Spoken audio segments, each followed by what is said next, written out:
As the bitter winter of 1945 descended, the Soviet Red Army was advancing westward, pushing back the German forces. The city of Poznan, a strategic and symbolic stronghold for the Germans, lay directly in their path. On January 24th, the Soviets, led by Marshal Georgy Zhukov, initiated the offensive. The city, turned into a fortress by the German High Command, was defended by over 100,000 troops, including civilians hastily conscripted into service. While the bulk of Zhukov's forces continued westward, he left the 1st Guards Tank Army and the 8th Guards Army to besiege Poznan. The city was encircled by January 27th, cutting it off from the rest of the German forces, but the defenders held their ground. The city was a maze of fortified buildings, underground tunnels, and barricades. Street by street, building by building, the Soviets had to fight their way in, facing stiff resistance at every turn.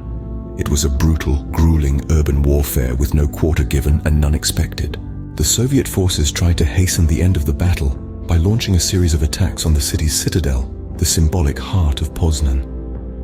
But the German defenders, under the command of General Ernst Mattern, repelled each attack with fierce determination. However, the noose was slowly tightening. On February 23rd, after nearly a month of relentless fighting, the Soviets finally managed to breach the citadel. Mattern, realizing the hopelessness of his situation, surrendered the next day. The Battle of Poznan was over. The cost was staggering. Thousands of lives were lost on both sides. The city was left in ruins, its buildings scarred by the relentless bombardment, and its streets littered with the debris of war.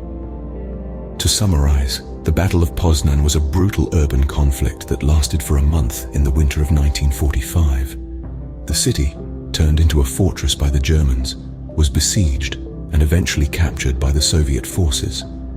The defenders, including many civilians, fought with desperate courage, but were ultimately overwhelmed. The battle was a testament to the destructiveness of war and the human capacity for resistance in the face of overwhelming odds.